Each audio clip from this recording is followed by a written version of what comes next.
ছোটবেলায় যখন বাড়িতে মেহমান আসতো। এই নাও আন্টি, এটা তোমার জন্য। নেন না ভাবি, আপনিও নেন। আম্মু তুমিও নাও।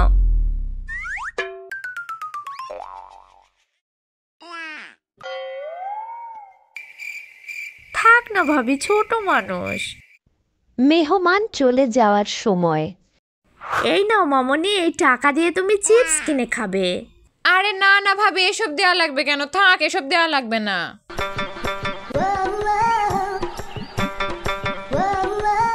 যাব না, থাক, একটু পরেই যাই। না, এক্ষুনি যাই, কি বলবেন, কখন আসছে। কি রে, যা গিয়ে দেখা করে আয়, না গেলে কি বলবে? হ্যাঁ যাই। ও মা, এখন তো ফোনে কথা বলছে, একটু পর যাই। হ্যাঁ, কথা বলা শেষ হোক আগে।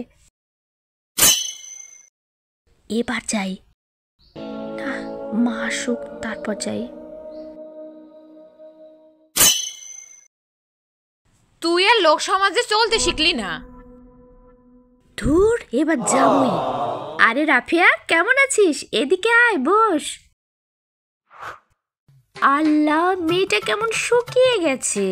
আর তোমাদের বাড়িতেও বেড়াতে যাস না?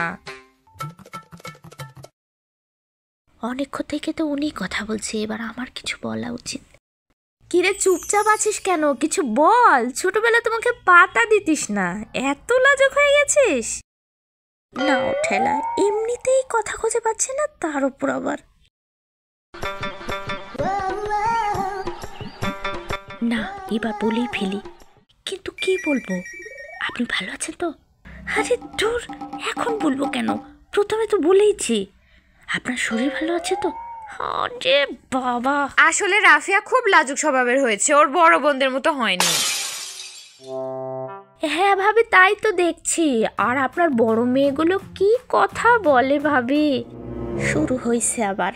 ধুর, অত কিছু ভাবলে হয় না, কিছু একটা বলে শুরু করি।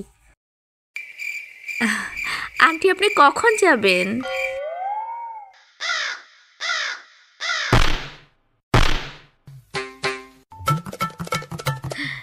কিছু না বলাই তো অনেক ভালো ছিল মা।